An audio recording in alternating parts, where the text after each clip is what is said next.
is a critical conversation? A critical conversation is a conversation that reveals important concepts, not only about ourselves, but about other people. Critical conversations edify, heal, and provide substance. Join Latanya Harris Gooden as she introduces us to critical conversations right here on Trailblazers Radio.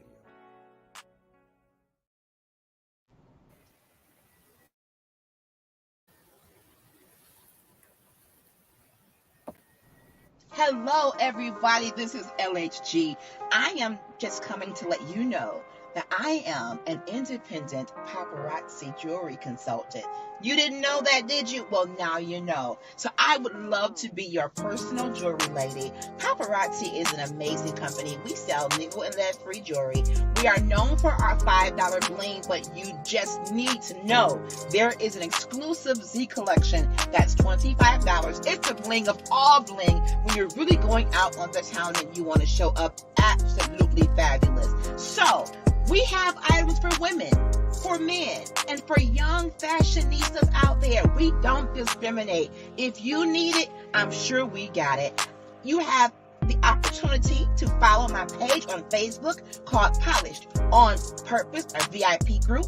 Follow my personal page, Latanya Harris Gooden.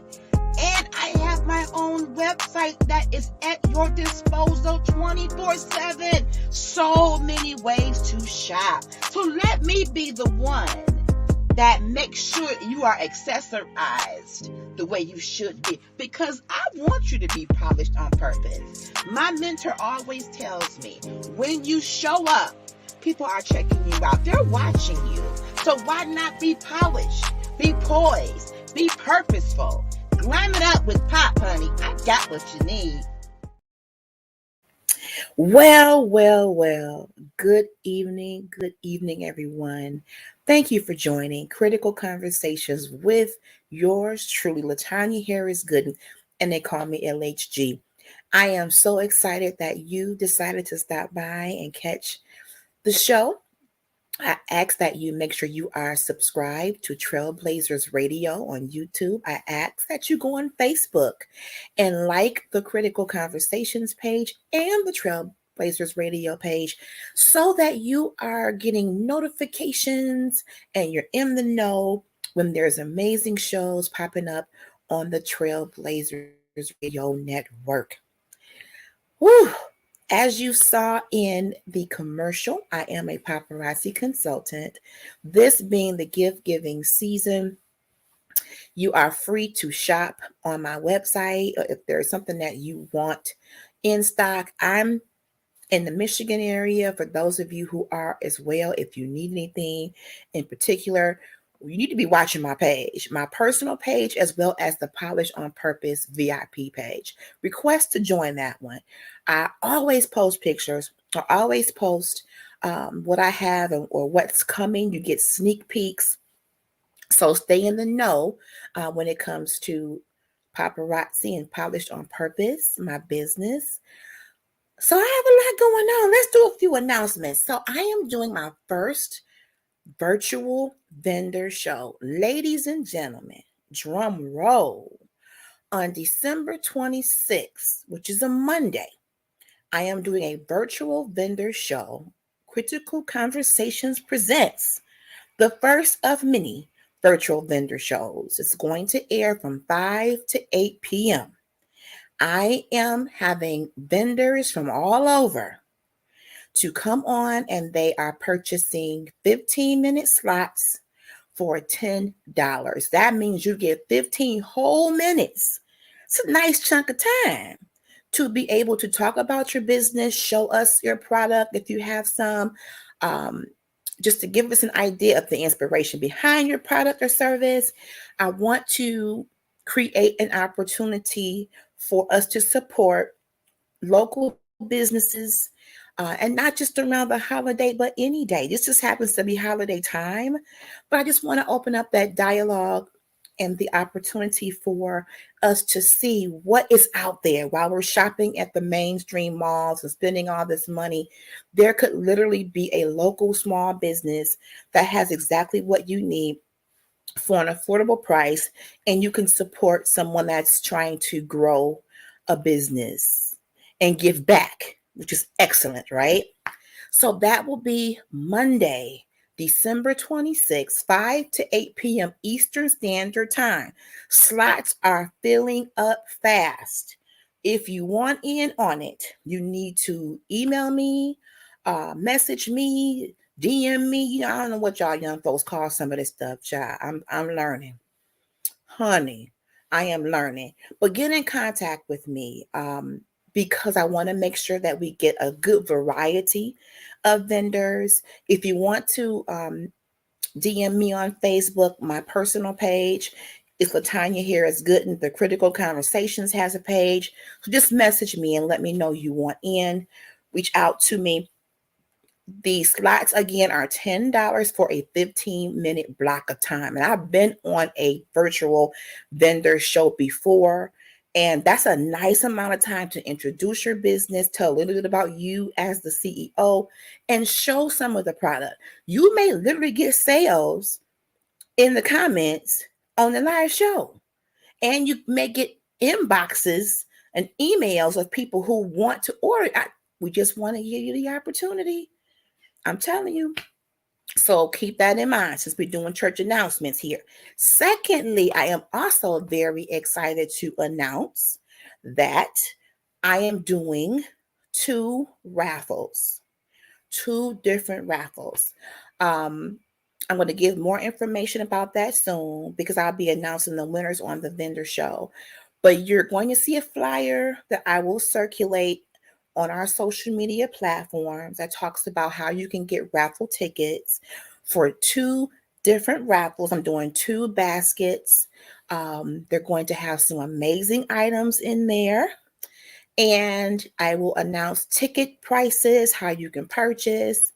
And I will be doing that probably in a separate video. So just stay tuned while I work out all the logistics so that we can get the tickets purchased and that we can start getting your participation in some raffles that we're doing here at Trailblazers Radio. We love to do giveaways and different things that will just keep the excitement going and make the holiday season just that much more festive. It helps us connect with you.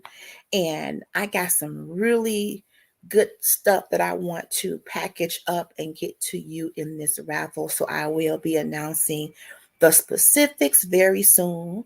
So just stay tuned and it's going to be fun. Also, stay tuned today, right after this show, for What About Your Friends Part 3.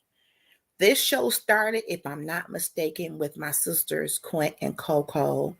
Did a part 1 and 2. It was a very, very, very hot topic. And even I've been talking about, emotional and social intelligence and how we show up in our relationships. We're going to go even deeper in part 3 because several of our hosts will be on the panel with some additional special guests. Of course, the CEO of Trailblazers Radio, Frederick Beatty, will be in the house. And it's going to be a great conversation. And you know me, I love me a good conversation. Y'all bring y'all tea.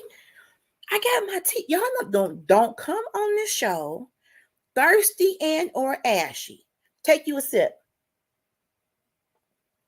I love tea, y'all. I can drink tea any time of the day, any season. So what is our topic today, y'all? Now that we've gotten through the church announcements, our topic is a good day deserves an encore. Learning how to command your day. And if I had to subtitle today's message in my Pentecostal shaking my head, I would say, finding your joy in the darkest times. Why did I say a good day deserves an encore? Because if you call it a good day, or something happened in that day that was good, someone said something, someone did something, you woke up this morning, you got a phone call from someone you hadn't talked to in a while, something worked out, You reconcile with someone that you have been beefing with. A good day can be a lot to different people. It can be something simple. It can be something big. Somebody might have gotten keys to their new home. Somebody might have, gotten a new car. For me right now, it's the little things. Not saying I wouldn't want a new car and a new house. Lord Jesus, if you are listening to the broadcast, that is a great hint for you to drop those things down if you would like to. But sometimes a good day could just mean you had interactions that were good. You had connections where you felt like those aha moments, and the conversation you had was it was what you needed in that moment. And that's why I talk a lot about relationships, because I totally thank God for the sisters that I have, the connections that I have, be it work, be it church, be it family, best friends. I really believe God is very strategic, and so should we be in that vein when it comes to who we connect with. He allows certain people's paths to cross for specific reasons and maybe even seasons. But there are some people in my life that have been around for decades. We may not talk every day, we may not see each other every month or every quarter. However, when we do connect, you talk about a time. And I had one of those connections today. One of my mentors treated me to a wonderful breakfast. And you need to make sure you got some mentors, accountability partners, coaches, whatever you want to call it. I know we got all kind of fancy smancy, technical terminology and jargon for things, but really it's a person that you trust. It's a person that you feel is trustworthy, and you respect them. You respect their opinion of you, or their opinion of what you may want to do. And it's not that you agree with all that they say every second, every moment, but it's enough substance to where, they got your ear gate. You know what I'm saying? So, but this particular person I love dearly. She knows me and knows of me and my family from way back, but this is my first time remembering being able to interact with her as an adult. So when our paths crossed via Facebook and we got a chance to meet, and we try to meet every few months, and you need to do that. Schedule time with the people that you need to glean from, your accountability partners, your mentors, your coaches, even just plain old good old friends. Just like we schedule doctor's appointments, dentist appointments, tune ups for the car, and maybe you need to start scheduling time with the people who pour into you good stuff, because we tend to get more, we give more publicity to the things that are going wrong in relationships. Who are we mad at? Who we not speaking to? But do you schedule time with the people that love on you and that you love, so that you can get some refueling? Some of us pour out so much, y'all, to where, how, not to be gross, but when you haven't eaten anything and ate nothing in your stomach and stuff want to come out, you going into the lining of your stomach. I mean, I know that's real gross, but I had to bring my analogy and give it some life. But it's just like that with how we give and we give and we give to people, whether it's children, spouses, work related or whatever. There's nothing wrong with being available for people, but even be careful with that too. Because if you're not being replenished, refueled, revived, renewed, then you really are operating in what I call like a zombie state. Like you dead man walking the whole green mile. So I'm trying to be really intentional, y'all. I'm trying to be really intentional about how I spend my time, who I spend my time with. And it's important because this year, I have dealt with some issues pertaining to mental health. And when you're dealing with stuff like anxiety and things like that, you really have to be mindful of who you are around, because some people are just walking triggers, honey. They call your phone and you know it's going to be some flim flam and shimmy sham, and you're going to a whole panic attack. It's because you see their number or name on your phone. And when you're trying to be healed and you're trying to be calm and you're trying to have peace and you're trying to have joy, man, you really got to use that caller ID and the Holy Ghost together to say, you know what, that's not a conversation I really want to have today. Now, if it's an emergency, call 911. However, I have to protect my peace and guard my heart. Over the last years, I feel as though I've given up myself to just willy-nilly and out of loyalty to people that you've known for a long time, and let them stomp on that heart real, just stomp it. And now at almost 50, and I am ready to enjoy life to the fullest, especially when it comes to my relationships. I need them to be mutually beneficial. I need there to be some reciprocity. And I see these posts on Facebook all the time about how you can support somebody over and over again, but then when it's your time, you may not have that same support. Then that means it's time to get rid of some of these people. And if you think I'm wrong, you can comment. I can take some constructive criticism. I'm just saying, if you are spending time supporting people, showing up for them, doing, and it's not happening for you, it just makes you wonder, are these really people who I need to be spending time with? And we're going to be talking about that, I'm sure, later on today in the show. But today was a good day. And when a good day happens, I've been learning to journal more, and not just about bad stuff. When you've had a good day, journal about the good day, because you might want to go back and see, well, what made that day good and what about that can I repeat so that my good day can be on constant rotation.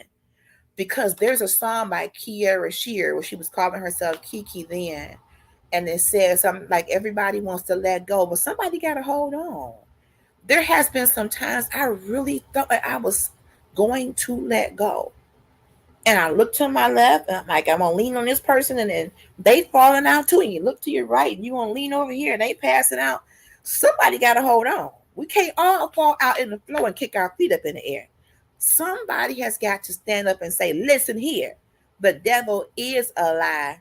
We gonna make it through this. And you need those kind of friends. But the song also says people don't realize that a good day hasn't come my way in a while. Because you look at people and you say, oh, she got it all together. She's so bubbly. She's so, excited all the time, and she's always smiling. And that's my natural self. I love people. I enjoy communication. What you see me doing here, this show is a dream come true. Thank you, Trailblazers Radio and Jesus the Christ. Good looking out. Because what this is for me is a place of joy. It's a space of joy and healing. Confession breeds healing. Many of us so jacked up and bound up and spiritually constipated or whatever else because we don't talk. We internalize all of our problems, go to church on Sunday looking beautiful. I mean, face beat, bundles laying like margarine.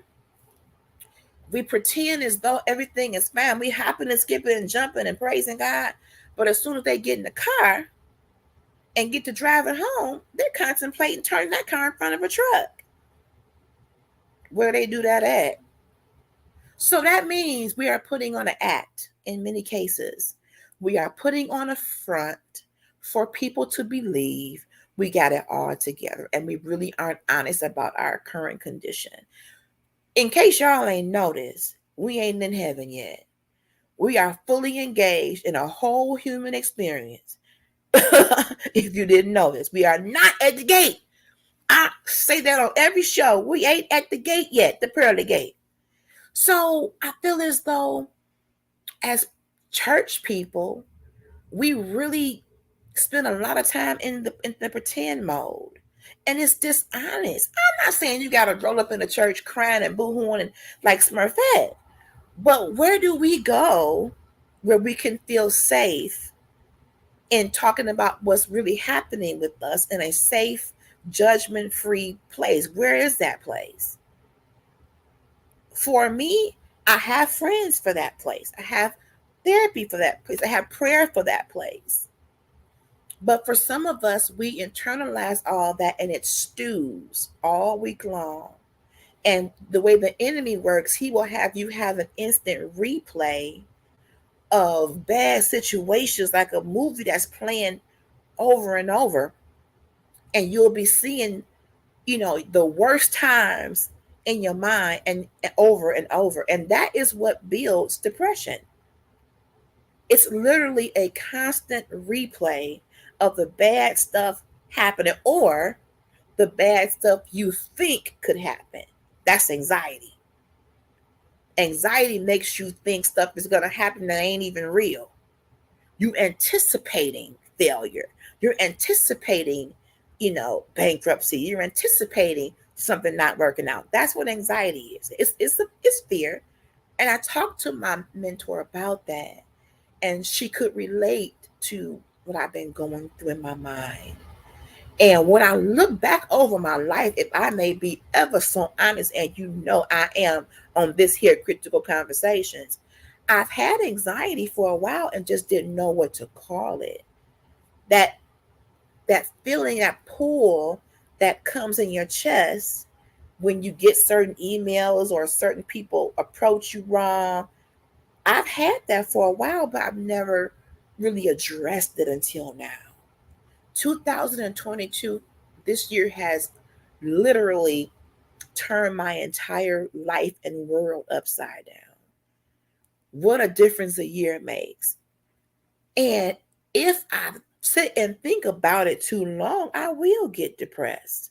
So when I say a good day deserves an encore, learning how to command your day, learning how when you get up in the morning to start with, this is the day the Lord has made, and rejoicing in that is a choice. I want to choose the option of rejoicing, because you could also choose the option of complaining. But where does that get me? More depressed. So no matter what's going on in my life, financially, physically, mentally, emotionally, in the morning, realizing that God gave me the gift of a new day, right when I open up my eyes, I need to make sure I tell the Lord, thank you. Thank you for putting me on the wake up list. Apparently, there was some unfinished business, and I needed to come back and do a little bit more on today. Because had it been totally done, you would have taken me on during the night, and I would have woke up in Jesus' lap.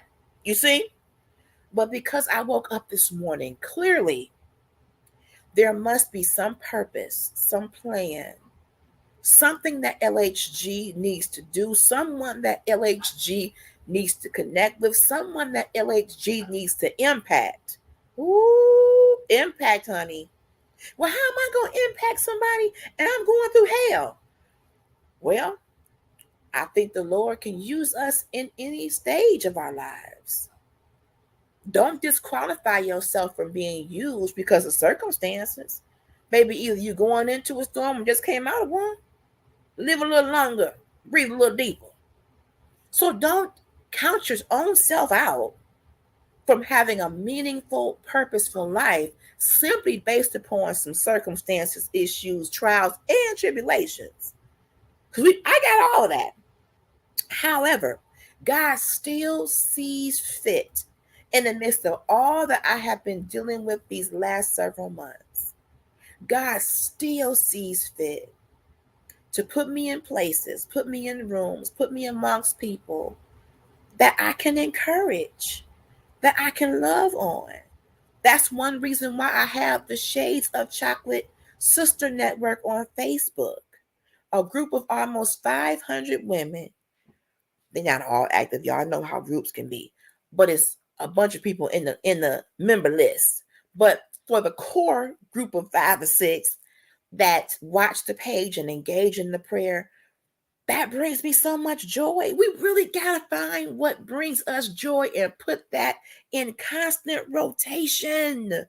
Oh, I'm talking to myself tonight. We spend so much time mulling over the things that we can't control. Oh my goodness, the uncontrollables. If you can't change it, if you can't fix it, then why am I fixated on it? What I can control is my response to it, what I do with the information. I only can control so much. So this day that I had, let me tell y'all about it, and I'm going to journal about it later. I did not know that my mentor was going to treat me to breakfast, and I had my little road, my little roadie with me, and I'm like, I don't have a lot of cash, but I'm like, we're gonna go to breakfast because I need to be able to sit and listen to my mentor. Bless my soul, not knowing she was going to pay the bill. The Lord had already worked that out before I even left the driveway. Here I am trying to pinch pennies. Well, let Gabby order this and we can share this. I mean, because I really wanted to spend time with her. You do what you got to do. Not knowing she was going to bless me. She probably had already planned that. I wanted to be able to bless her because it was a birthday. But anywho, and she patronizes my business.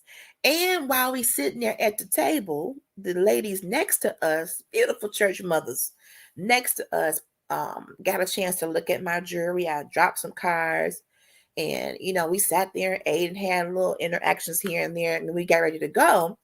One of them purchased a piece of jewelry. Lord, and my prayer was that I make some money today. I'm telling you, it's amazing how while we're trying to figure out how things are going to work, God already has a plan in place and in motion. We just may not know what the plan is, but I am learning to rest in the fact that Jeremiah 29:11 says there is a plan. Stop trying to get a copy of the itinerary of said plan and just rest knowing that there is one. Take each day and let each day have its own personality. Let each day be its own unique miracle. Today was a good day. I need to have more days like this. I need to be able to breathe. When you have a good day and things go good, you can breathe a little bit deeper and you're more mindful of things around you. And sometimes things aren't going to go well.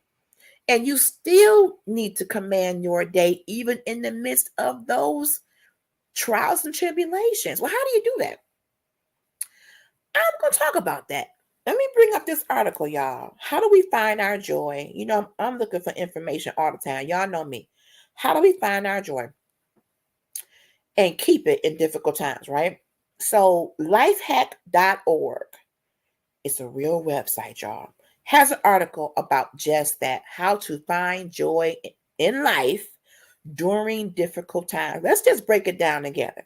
Lifehack.org. I do not own this article. Nancy Solari, who is an accomplished CEO, life coach, and motivational speaker, wrote this article. Lifehack.org, positive thinking. It says, do you ever feel like you struggle with finding joy in life during difficult times? Perhaps having a mental list of easy habits to try out weekly could allow you to feel more happiness even amid hardship. You could incorporate something as simple as listening to music in the shower, and you might find that this elevates your mood. I'm going to put my phone down and let's break that paragraph down, honey. First of all, when you are going through struggles, when you are going through pain, sometimes it feels like joy and happiness and peace are so, out of your reach because you're so concentrated on, I don't have the money. I don't have this. I don't. But we have to still find a way to have joy and peace, even in the midst of struggle. The Lord never said everything was going to be easy. Applesauce and sprinkles, as we used to say it in my little area. That was my nickname, applesauce and sprinkles. But, there are times when we are tested and we are tried. And the test case scenarios that increase our faith and increase our dependency on God can be rough. They can. The proving ground for faith and trust in God can involve some really heavy duty stuff. But what the article is suggesting is, even amid hardship, incorporating the little things. It said singing or listening to music in the shower. It sounds really small, doesn't it? But I'm going to be honest. I don't get in the shower without music. I hardly ever do that. I either have on somebody's YouTube channel, somebody's song, somebody's prayer, somebody's something, because while I am, getting so fresh and so clean, I want something to get in my spirit that can uplift me. How you start your day is critical. It is. And first of all, let's talk about the shower.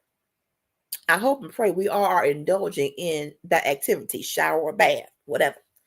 But what a shower does besides making you clean, for Latanya, it's a wash off of whatever happened the previous day that didn't go well in my mind.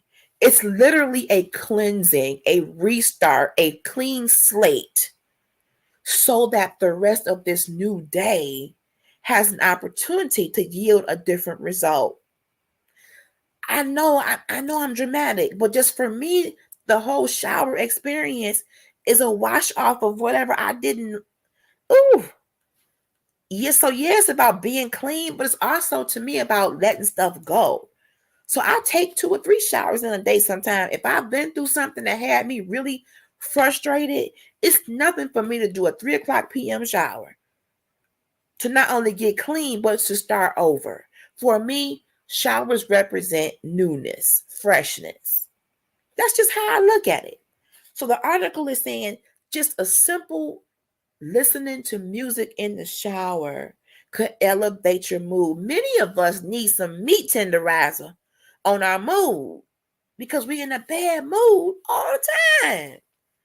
And the article is suggesting something so small like music. There are certain songs that I go to that I know will take my spirit way up, no matter how bad I feel physically in the morning. And when I wake up in the morning, sometimes I'm in a lot of physical pain from what I've been dealing with.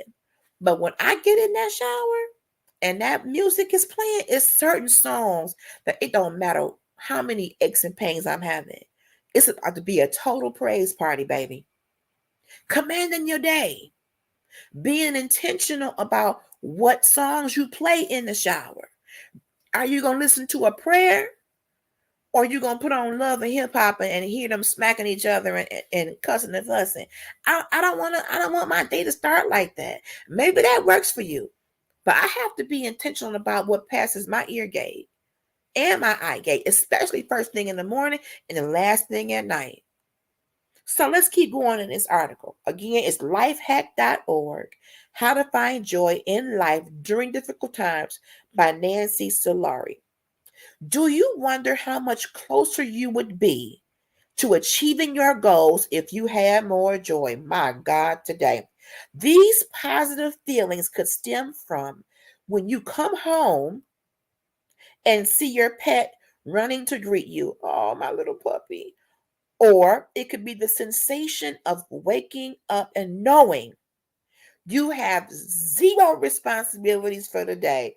Ooh, now that's a whole revival right there. Waking up and knowing you have no responsibilities for a certain day, a personal day to do nothing at all. Baby, to God be the glory for the things he has done. So this is saying Paying attention to the little things, how pets greet their masters like they've missed them for 10 years. They kissing them, they trying to love on them. Well, my baby likes to bite ankles. But that's how he says, I love you. And there's something so special about the love of a pet. It may sound silly, child. Listen, just go with me here. We're talking about the little things. Let's keep going. Whatever joy means to you, the article says, this feeling can be harnessed in surprisingly simple ways. I think we overthink it, y'all. Even during difficult times when it can be hard to remember what happy feels like. Oh, I got to put the phone down and get me a sip of tea because that thing didn't struck my spirit. Some of us have been through trial after trial that we have forgotten what joy, happiness, peace feels like. Ooh, wait. Let's keep going. So we got some tips on finding joy in life during difficult times that we can incorporate into our life daily. And they got 19 tips. We ain't got that long.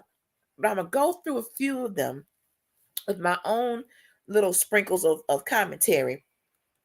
Because before we leave this broadcast tonight, you're going to have some tips on how to command your day and how to create a replica of good days and put it on rotation. It's doable. And my mentor told me, she says, you have got to, when you are going through your valley experiences, you have got to speak the word of God audibly. Put a demand on the word of God. Lord, you said. And I know some of us may say, you can't be getting an attitude with God and giving him no ultimatum. No. His word is true. So if he said it, it's going to come to pass. So if he said he wouldn't leave me or forsake me, if he said he would give me the desires of my heart, then I can remind him of what his word is saying. Dear Lord, on page 1812 in this good Bible, it says in book and verse, listen, you can do that. That's my Father. And as his child, I should be able to say, Lord, you said. We do it in the natural. If I tell my daughter we're going to, McDonald's, and she look up and we ain't left yet, what's she gonna do? Ma, didn't you say we were going to McDonald's? She will remind me of my word. So how much more should I be able to do that with my Heavenly Father? If I told my daughter we're going somewhere, trust me. Are we still going? Are we still going? Come on, let's go. Come on. So here's the first tip according to this article. Here is our first tip. Number 1. Are y'all writing notes? Okay, because this is good stuff. I'm giving you stuff to live by. I know I'm gonna live by it. I like articles that are not over your head. The words aren't so big that you gotta Google them and look for synonyms and what have you. Number 1, stay in the present. Oh, I could put the phone down right there and roll the credits, because when I'm overwhelmed and when I am feeling just full and anxious, I'm not in the present. It's as if I go someplace else.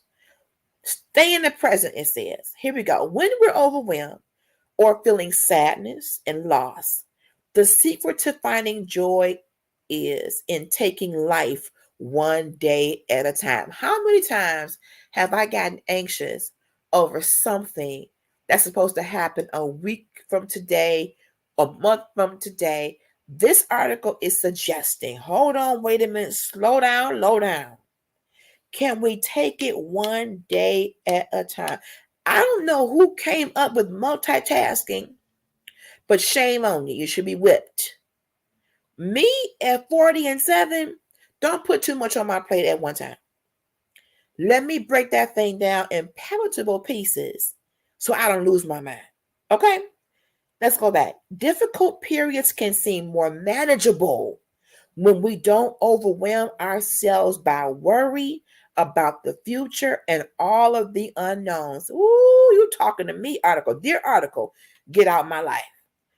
Here we go. Practice focusing on small moments in the present that spark joy. That's what tonight is about. Commanding your day. A good day deserves an encore, and finding your joy in even the little things. Music in the shower. Come on. And don't get old school music. Listen.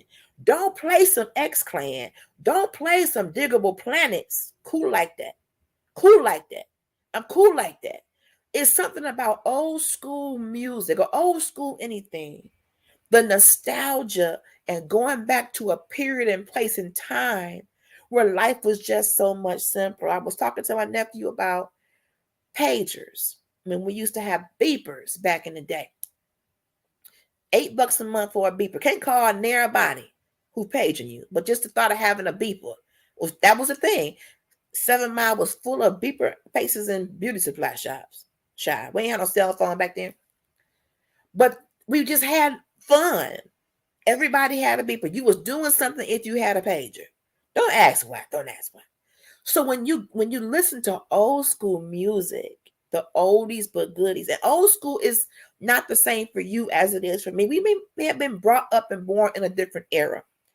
But if I put on old school R&B, Michael Jackson, Jodeci, I love some stuff that's not gospel. And I'm still saved, sanctified, filled with the precious Holy Ghost, running, not running, but I'm figuratively running for my life. I'm in my hover round for my life, honey. But I love all types of music. I can admit that I ain't ashamed. I ain't ashamed. But there's something about even old school gospel. I gotta do a whole show about old school gospel. I use old school stuff on my business page when I'm doing my lives because it invokes a level of excitement with the viewers. It's stuff you may not have heard in a while, and your mind goes back to what was I doing in 1990, whatever. Crisscrosses to make you jump. Daddy Mac can make it. I go back to Cass Tech, honey. In my math class, I ain't had no bills. All I had to do was go to school. So I'm telling you, something as simple as walking down memory lane with music while you're in the shower. Oh, this is a good article, y'all. So practice focusing on small moments in the present that spark some joy, whether it means playing your favorite song on repeat, planting new flowers in the garden, doing yoga, or seeing a good friend, period. I got a chance to see someone I consider a good friend, a mentor, an accountability partner. I love her. And just sitting down, sharing a meal is something very special about sitting down and sharing a meal in our culture. Okay. And in doing so, you're conversing, you're talking, she is, telling me what's going on with her, how things are going great. She had a testimony. And I was thanking God for her testimony and thinking to myself, Lord, if you did it for her, you could do it for me. And I got excited. It's just the moment of joy that came forth was just amazing. When we take time each day and do something fulfilling, big or small, finding joy becomes more natural. So you need to make it a point as we learn how to command our day. This is the day the Lord has made. I'm going to rejoice in it and I'm going to have some joy. Rejoice, and I'm going to find something that's going to bring me joy. It said, even if it's having your favorite song, everybody got that one song. Lord have mercy. My best friend from middle school will have she loves Prince and she loves Tony. And it was certain songs she would play and she liked the one part and she would just keep playing it. Because evidently that song, that melody, that chord brought her joy. Your favorite song is one you can play over and over and never get tired. I have anything commissioned. Well, the first 5 albums. Anything on them first 5 albums, pretty much, you can play on repeat. When we travel, it's my commission albums, it's Winans albums, BB and CC albums. It's my old school that gets me together when I'm on the highway. I love driving. Highway driving is therapeutic for me. I know I'm crazy. And at night is even better too. It's just calming. But there are certain songs, y'all. I know. Drop your favorite song in the comments. And let me see what y'all favorite songs are. But there are certain songs that invoke so much joy, happiness, nostalgia, whatever the emotion is. But you can play it over and over and never get tired. Today, I played J Moss. I've been playing J Moss all day. And there was one particular song I kept going back to when him and Karen Clark Sheard sung together. First of all, two of the most phenomenal singers on the planet in the same family. And the way the voices blend in certain keys that J Moss hit, I'd be like, Jay, what? You know, and we like what we like in terms of music. So whether it's something new or something old, if you like it and in that moment you don't think about your trials and tribulations, play that song. That song. Me and my husband play He Won't Fail by Ricky Dillard at least 2 or 3 times a day, if not more. When we in the car, first thing that I do is put on He Won't Fail, because this year we've had some tribulations. We was like, Lord, come through for us. So hearing God won't fail on repeat, put it in our mind, ooh, He won't fail. He hasn't failed. He can't fail. He is with us. He ain't left us. It got in our spirit. If you want to understand Black music or choir music or gospel music, and you want to know why they keep saying the same thing over and over, to get down in your spirit. When you say things over and over, after that 3rd or 4th time, He won't fail. He won't fail. He won't. You get that thing in your spirit and you apply it to your life. And then you start to see God coming through for you. Listen, I didn't know that my mentor was going to treat me to breakfast. I didn't know she was going to buy those pieces. I didn't know that I was going to meet a stranger that was going to buy some jewelry. When I tell you, God has been good. Today was a good day. Well, today was a good day. So what the article is saying, something as small as putting your favorite song on repeat, planting new flowers in the garden, doing yoga, seeing a good friend, it may seem small, but doing those small things repetitively, intentionally, and not forsaking yourself and doing those joy-filled activities, you literally could create a whole new outlook and find yourself less anxious, less fearful, not having as many headaches, not having many backaches, blood pressure looking good. Listen, my Lord, my Lord. So number 1, we did all that for number 1. Child, you know we ain't going to get through all 19. We'll be here to Easter. Number 2. Indulge your 5 senses. We learn this in therapy. Everything you taste, smell, touch, hear, and see can affect your mood. When we spot a butterfly or take the perfect bite of food, our senses are heightened and we instantly feel excitement or joy. I said on my live with my jewelry, there are certain types of pieces that bring me extra joy.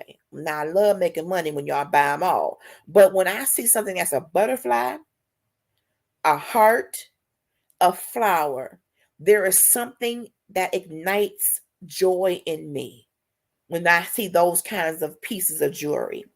Don't know why, it's just how I'm wired. When it talks about food, when you take that bite of food of your favorite dish, I made I took a roast and cooked that thing slow on top of the stove versus in the stove, and had bell peppers and onions and mushrooms and some potatoes and cooked it real slow and got it real tender. That first bite I took, woo, child, your toes get to curling. You get to thanking the Lord for salvation and everything else just because you had a good bite of food.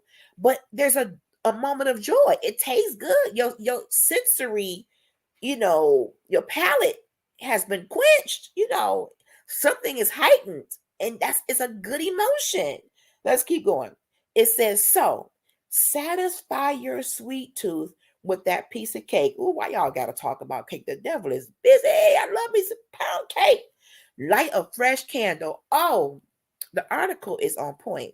When I light a good candle or plug in one of them good old wallflowers, aromatherapy is real, y'all.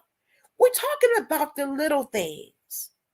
We're talking about things that are so simple. You ain't got to go out here and spend $1 million.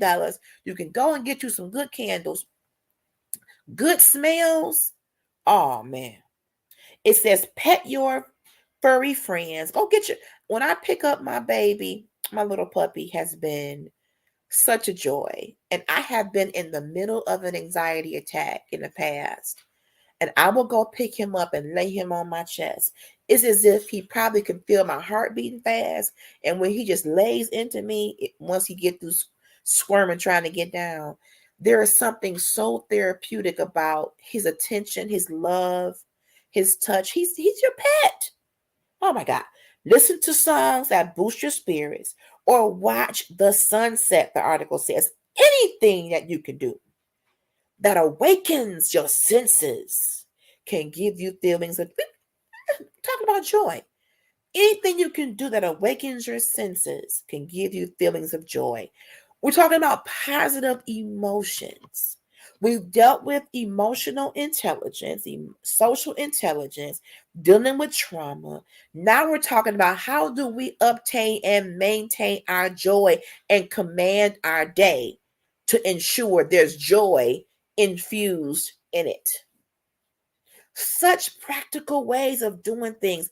Your candle being lit, playing your favorite song. I think I played some old school. I was talking to Coco, and I played some old school songs after we hung up. And I think it was kind of late too. I played a song by Silk. I played the Rude Boys. Man, I didn't even want to go to sleep. I was just playing old school jams back to back to back. Didn't want to wake my husband up, but I was having my own little jam session. It brought me joy. And the more moments you have like that, you are, when the trials come, when the tribulations come, you can handle them that much better because you've been putting more joy into your spirit. Lord, the joy of the Lord is my strength. I am not going to be consumed by this situation. And Lord knows I have faced some situations in the last few months, and you probably have too.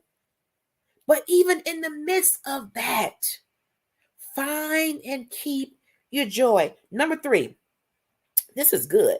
Change up your routine. I hope y'all getting this. This is good. Do you feel stuck in a rut like a hamster running on a wheel? Ooh, wait. When it happens, it's easy to see the smallest of troubles as an epic problem. When you are doing the same thing over and over, mundane, and you're not being fulfilled, you get easily irritated. Everybody around you feels your irritation and want to pop you on the back of your neck, but they can't. Okay? A quick fix is to switch up your daily regimen. If you always start your morning with coffee, get this. Consider you a good cup of tea as I sip my cup of tea. Switch it up. Come on. Instead of going the same way to work, try a more scenic detour. I used to always do that, going in the office, because I like looking at houses, and I like praying when I pass by. Lord, let this house be mine. Get these people out of my house. It's my house. In the name of Jesus. I take the scenic route, look at these beautiful houses, envision myself in these beautiful houses, and I get to work and I feel, a little bit better. But shaking up the routine and trying new things, according to the article, will allow you to find unexpected excitement. Unexpected excitement. Jesus, that sounds good. How about that? Unexpected excitement and joy. Just taking a different route to work, looking at beautiful homes. I watch all the DIY shows, beautiful homes and garden shows. So for me, the scenic route to work or the scenic route anywhere brings me joy. Leave on time so you don't be late. It's a different show. But that's number 3. Change the routine. Sometimes a change can spark, that joy. Trying tea instead of coffee, coffee instead of tea. Maybe I used to, when it was I've done this. When it's warmer, open the front door when you have your cup of coffee. And even now when it's cold, sometimes I do is we have a screen. I want to look outside while I'm drinking my tea or drinking my coffee. It's something about nature. Just trying different stuff, y'all. Lord have mercy. Number 4. Oh, this is good. Become the main character. If you're just now joining me, this is an article I found. And if you've been following my shows, I like to have my commentary, but I like to have some substance in terms of educational moment. Lifehack.org, how to find joy in life during difficult times. Some tips on how to bring more joy, little things. Become the main character. One of the biggest fears people have in life is loneliness or worrying that they might be lacking, which can hinder joy. By filling that gap with self-love, you become the main character of your life story. We get ready to hit the ground running next January. We're going to go all out and talk about self-love. That won't ever go out of style. The article says when you no longer feel the need to always be surrounded by people, ooh, wait, and you're glad to spend time with yourself, that is joy. Having self-love means you have to have self-awareness. How do you love who you don't know? If you a busybody and you always gone, always running, how do you love yourself if you don't even know yourself? It's nothing wrong with taking yourself to lunch or spending time outside in the, when it's warmer and with your book and your beverage. Taking those moments to be the main character in your own story. That is joy. It says it means all of the people in your life are great supporting characters, but you are the star of the show. Once this is achieved, you become more self-reliant, and keeping happiness alive is much easier to achieve. This is heavy because many people become reliant on the validation, the company, the suggestions of others. And I'm not discounting any of that, but you may not always have that. Sometimes it just may be you in that moment. And finding a way to enjoy your me time. But I can hear y'all saying, but I want me a man, I want me a woman, and that's okay. And that can happen. But you need to, first of all, have some love for yourself before you can even fathom loving somebody else in a healthy way. Ooh, self-love is not selfish. Self-love will help you be a better person to be loved by somebody else while you're playing. Oh, we're going to dive deep in that in January, honey. But becoming the main character means you are in the front seat of your life, and everybody else that supports you, they're passengers. I talk about that sometimes in the corporate setting with my staff. Okay, y'all, you are in the front seat of your success. I, your biggest fan, your cheerleader, am in the passenger seat. This is on you to get what you need from your career. I'm here to support you, be your cheerleader, suggest things, set up certain things, mentor, coach, whatever. But at the end of the day, this is your journey. I've had a very great career. Thank you, Jesus. So I'm making a point when I am in that mentoring and coaching mode to want to pour into people what somebody poured into me. My Lord. All right, y'all. We got time for one more, and I'm going to get off here. We're going to get ready for what about your friends part 3. Number 5, take time for mindful activities. What does that mean? The article says, are you constantly on the go? Come on, busybodies. Setting aside time in your day to slow down and exhale leads to a wonderful feeling of being at peace. This could be through meditating. It could be through walking. It could be through gardening, journaling, reading, or even folding laundry. I love folding towels. Then when it comes to shirts and other crazy stuff, I don't get into that. But it is such a great time for me to get fresh towels out the dryer, warm, and sit down and fold them. I don't know what it is, but it feels so good. Creating a quiet space allows you to hear your thoughts. If you constantly on the go, can't sit down somewhere, you probably got anxiety. That's probably what it is. You ain't been diagnosed. Well, let me diagnose you. Just kidding. But if you are the kind of person where you just can't seem to sit still for not 10 minutes and you up and moving and you here and you there, then there's probably something that you're running from. And it could be your own thoughts. And maybe you need to face your thoughts, understand your thoughts, and have some emotional intelligence. Sit in those thoughts for a minute, talk about those thoughts, get some therapy over those thoughts. But the article says, creating a quiet space. See how my voice got real quiet. Ooh, hallelujah. Blessed quietness. Jesus. My tea didn't got cold, but it's iced tea now. Creating a quiet space allows you to hear your thoughts. And it nurtures your soul. And I'll interject, it allows you to hear God. It allows you to tap into a line of communication, whether it's through prayer and talking to the Lord. It allows you to clear that channel of communication, pray, and then you may just get an answer if you get quiet. Some of us so busy and we into so much. We doing this, we doing that, we doing this, we doing that.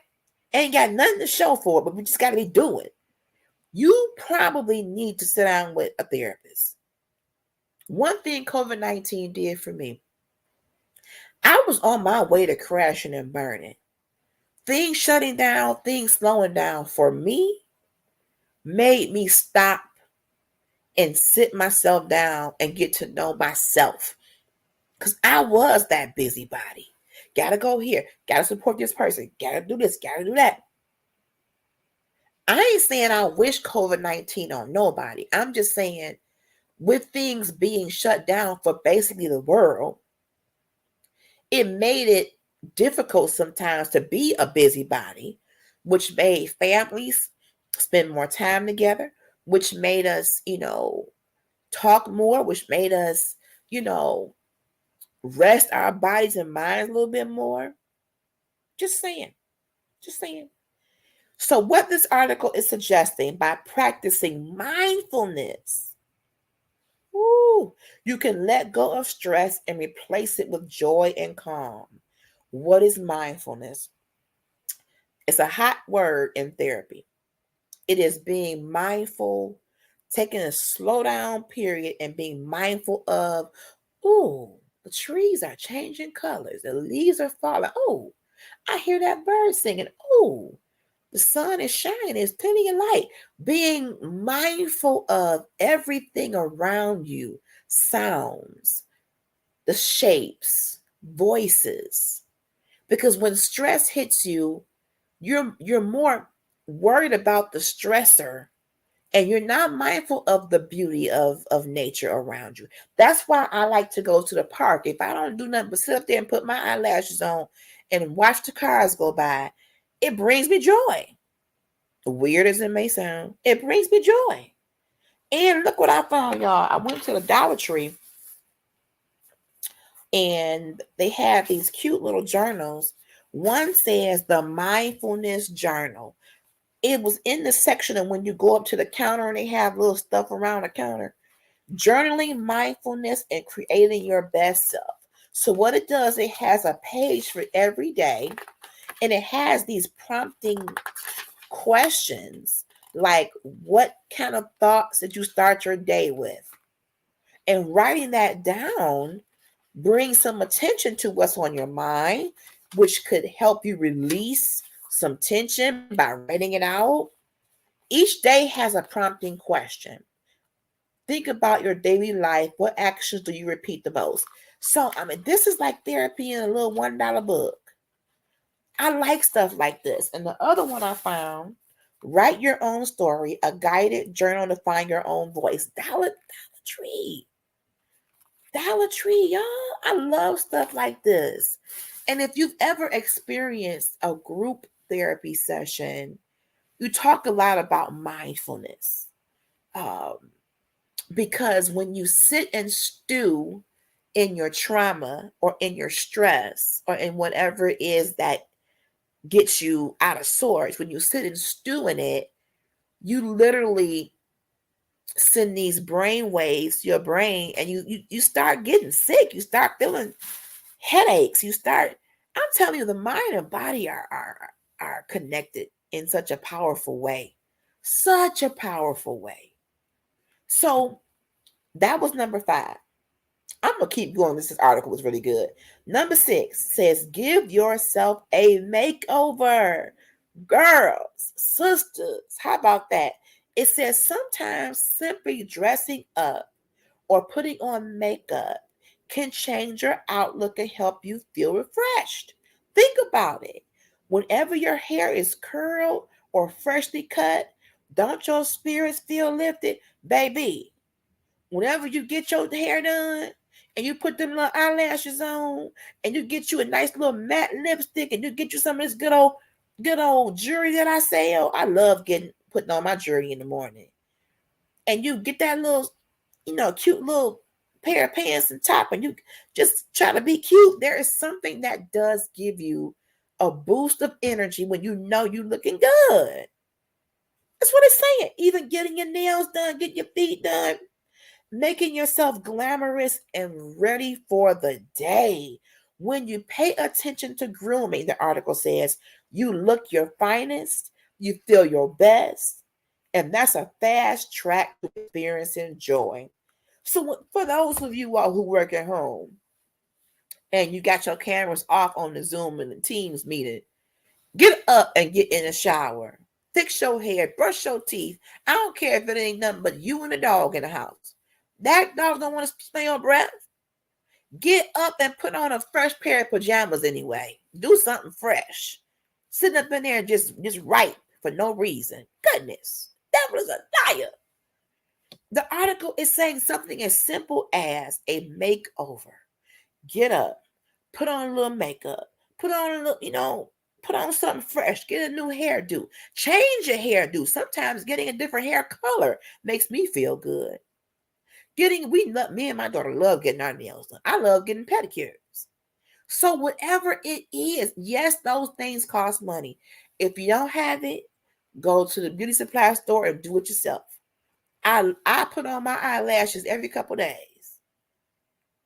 I'm not able to get them done just right now, but I will go to the park or wherever I'm at, pull up in my car and sit there and talk on the phone to one of my sisters and put them lashes on, or watch a little bit of Hulu, whatever, and put my lashes on.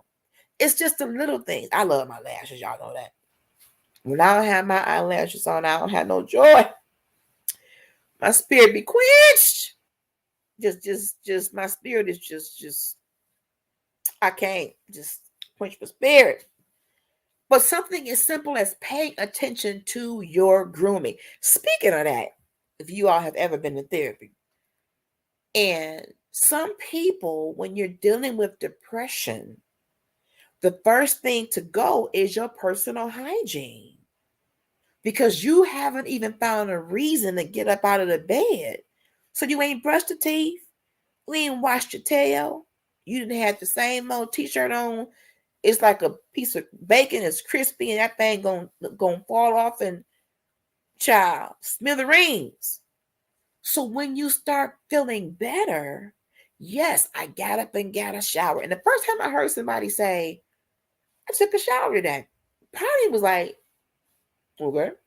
But I had to understand, if the last week they didn't take a shower because they was too depressed, getting up and getting a shower is a triumph for someone who's depressed.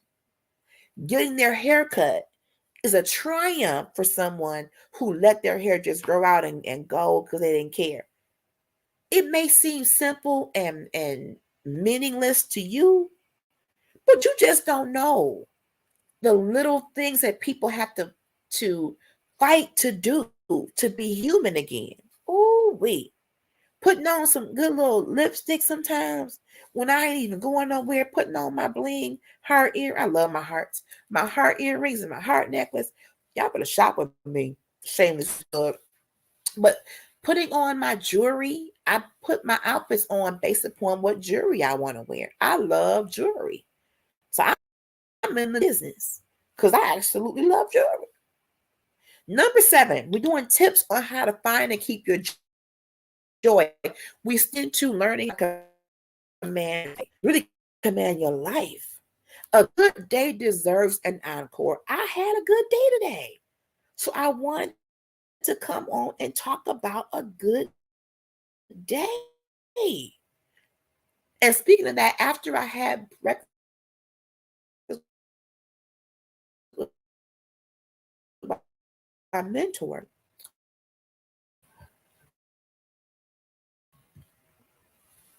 all right, I'm back, y'all. My internet is acting a little strange. That must mean wrap it up. That must mean wrap it up, honey. But I came back home, did my jewelry show, because I'm trying to be more present with my business and grow my business. Did a little cooking. I mean, I have aches and pains. Lord knows I do. But I sometimes push myself to do little things to, again, bring myself joy. So, number 7, the article says, be silly and unleash your inner child. Oh my goodness. As we get older, the article says, we tend to become more cynical and lose sight of our inner child and the ability to be silly and have fun. But the key to staying plugged into the experience of joy is to remind us of our youthful spirit. Sometimes we have to go on that roller coaster, roll down that grassy hill. Now, LH, you ain't rolling down no hill, but y'all get the drift. Or have a sleepover like we did as kids to feel pure bliss. By occasionally letting go of any rigidness that comes with growing up, we can shake off the doldrums and truly enjoy ourselves. That's a good piece of advice. Maybe it might mean I love going to the old school candy store. Reminds me of going to the penny candy store. I love that. I absolutely love that. Sometimes it's going to a movie as a cartoon and you grown. So what? An animated movie is fine. So find ways to bring out that inner child, be a little silly. Some of us are so staunched and so stern that we don't enjoy fun at all. We always tense. Oh, you wondering why you ain't got no teeth because you're grinding them all like because you're stressing over everything. Come on. It's hollow in there. Hello.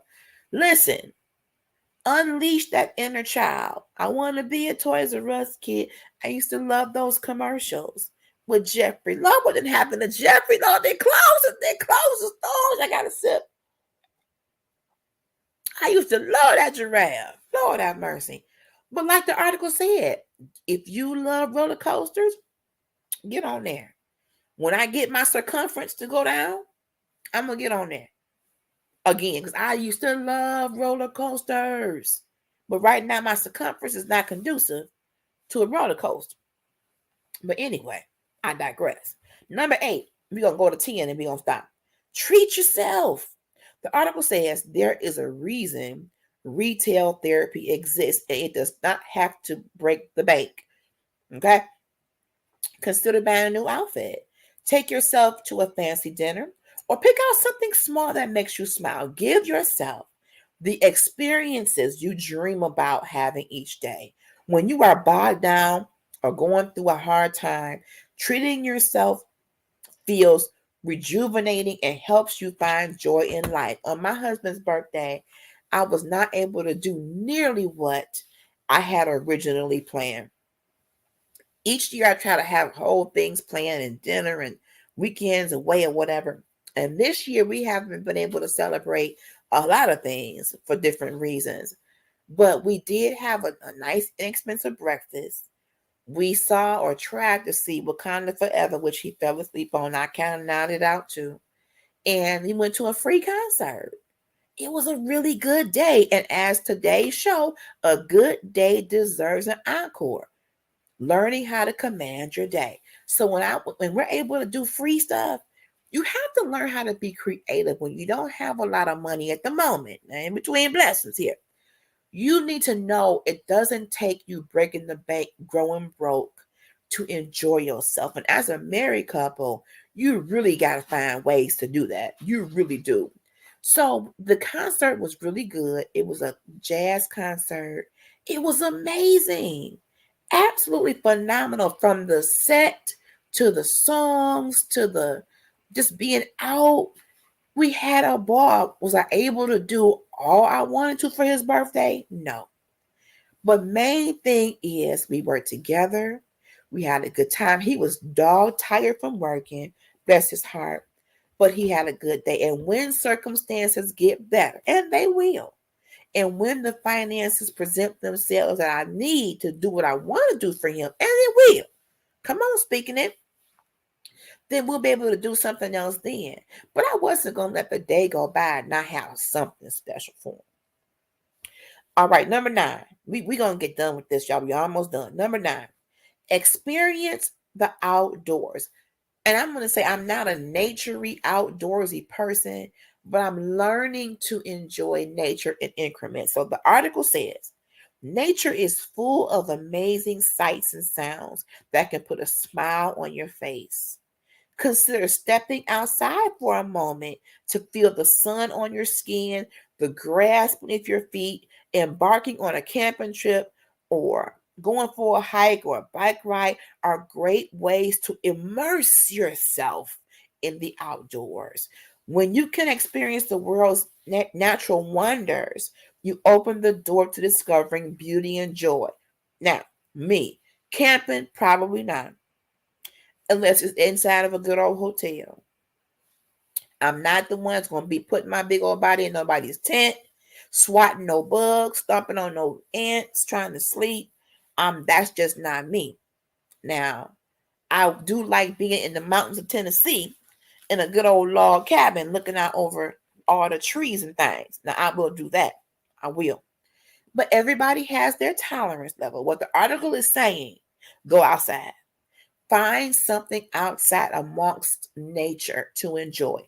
I took my little folding chair outside many a days and just took my phone call sitting on the porch, watching the neighbors, feeling the breeze. And it may seem so small and insignificant, but there is something therapeutic about being outside, and that goes back to mindfulness. Oh, wow, the leaves have fallen on the ground. The colors are so beautiful. Oh, wow, I didn't know that house was right. That's a beautiful house. Oh, I didn't know that neighbor. How you doing, neighbor? What's your name? Where you live at? Oh, how you doing? You never know what you're missing being all cooped up in the house. One more tip, and I got to get out of here, y'all, so we can get ready for the next television show. Oh, this is gonna be the one that's gonna take us right on out. Number 10, start conversations.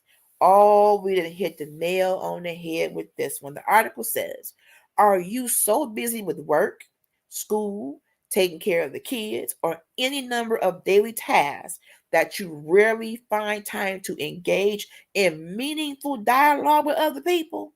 Today's beautiful breakfast with my wonderful mentor was an opportunity for me to engage in dialogue with her. We had not seen each other in a long time. We had some catching up to do. She didn't know all what I was dealing with. I didn't know what all she was dealing with. She'd have been blessed in some ways. I was able to rejoice with her. So, out of all you found yourself doing, work, school, kids, husband, whatever, business, You need to find time to engage in meaningful, healthy, mutually beneficial dialogue with people that you can enjoy. Now, not everybody can engage with you on that level. You should know who in your circle or who outside, wherever, that you can connect to where you know when that phone ring and it's this person, oh yeah, I'm taking that call. Because I know I'm gonna have a good talk and a good laugh, a good holler, a good cry. With that, I got friends now. One of my friends from middle school who happened to be came to my job and worked with me too. So we, bumped into each other then. And when we get together and we had that good sushi, hours. We can sit there for hours and holler, eat sushi, cry, laugh. And when I tell you, when I leave, I feel so refreshed. In important public service announcement, ladies and gentlemen out there, having relationships with people is important. If you are one that seems to have great difficulty in that area, check your people skills. Because you can't say you want friends and you can't show yourself friendly. I'm in the book. You want someone to rally around you, embrace you, be your friend, pray for you, engage with you, but you got an attitude deficiency. That's not going to work. Because I'm telling you, LHG has learned how to master the art of letting folk go. Let it go. Let it go. Let them go. Let them go. I'm telling you. Now, 10 years ago, I probably would have chased you and said, I don't know why you don't call me no more, but I'm sorry if I hurt you. No. As long as I know I ain't done wrong, but love on you, and you decide to be ghost on me, I ain't going to chase you to bless you. I promise you I won't. But good relationships, I'm talking mutually beneficial relationships, are worth keeping. And I'm sure when we get to the next show tonight, we're going to be talking about that. Starting conversations. During these periods, talking to someone, I'm back in the article, and seeking another person's advice can feel supportive and uplifting. So, cherish the connections you have with people by taking a second to text an old friend or call someone you've been thinking about. You might end up having a rewarding conversation that leaves you feeling warm and cheerful. I feel God in this paragraph. Yay! Let me get my tea. My God. I love good conversation. That's why this show is called Critical What? Conversation. Because I love dialogue. I love dialogue that's meaningful. I love dialogue that's meaningful with people that have something meaningful to dialogue about. I have been blessed with some very good sisters of mine who, whenever we have a dialogue, is meaningful, even if it ain't but 15 minutes. Quality over quantity. Everybody ain't got 2 hours to talk on the phone like those young of you that are over 70. Everybody ain't got all day to be on the phone with you. So even if they take their 15-minute break to call you, you can have a good, pungent conversation that's meaningful, beneficial, insightful, informational, fun, and a good 15-minute laugh. You better learn how to make the most of your time. And when the article said text an old friend, that's good. But I like when it said call someone you've been thinking about. If the Lord placed somebody on your heart, on your mind, and your spirit, you need to be picking the phone up. Because chances are that they need to hear your voice. Oh my goodness. That's a whole word. I don't even know if they know the Lord, but I feel the Lord in this number 10 tip. Let's keep going. We're going to wrap this on up.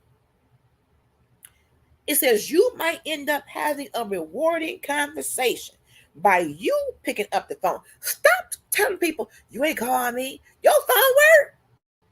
I hate that. I loathe that. You're going to get on me about not calling you And while you lose all that breath and effort talking that crap, you could have just called me. Come on.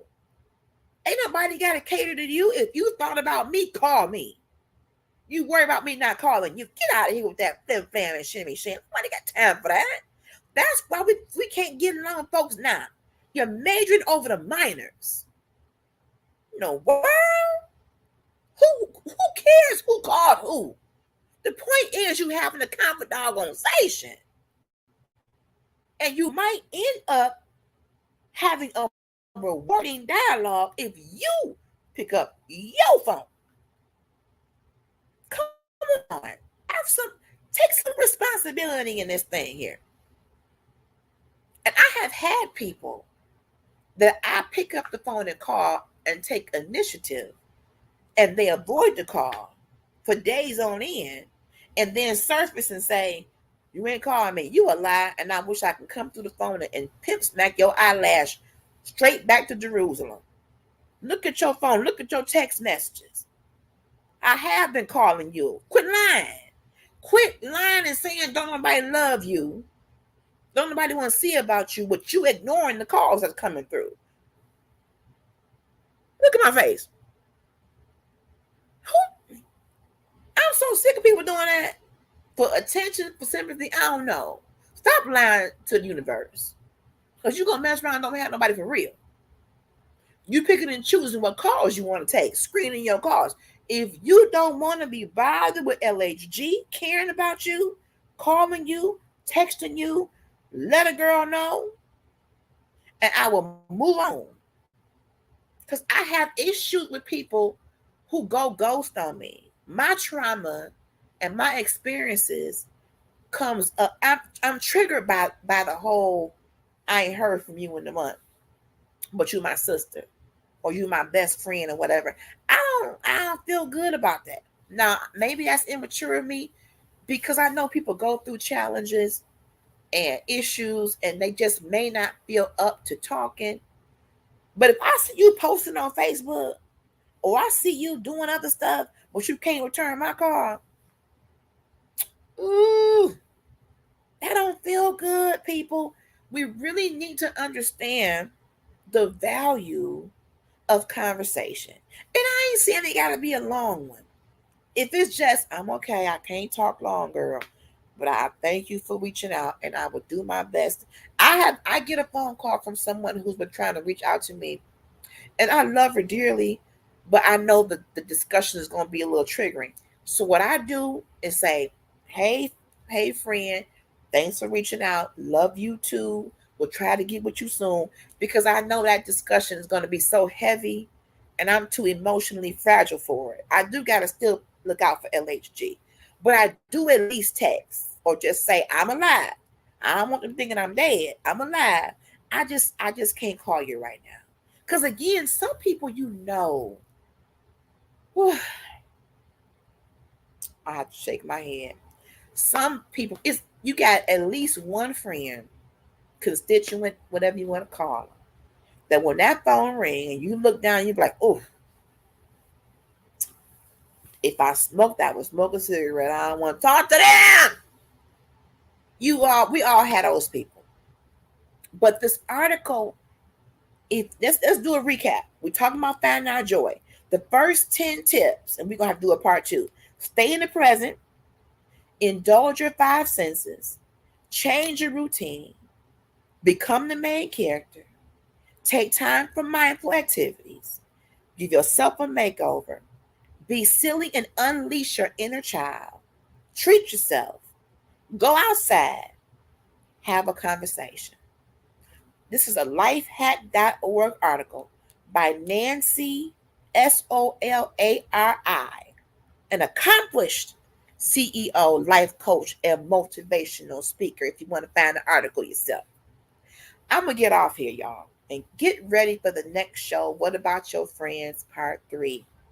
Thank you for tuning in to Critical Conversations. I will get with you and do a video and get information about the raffles that are coming this month. Also, be sure to follow Polished on Purpose for my jewelry line, my website. I have in-stock jewelry. You need to make sure you are subscribed to Trailblazers Radio to make sure you are in the know of all the wonderful shows that are coming on. Good stuff. Good stuff. I'm going to let y'all go. Have a great evening. Thank you for supporting Critical Conversations. I love comments. So just chit chat with me, okay, y'all? Have a good night, everybody.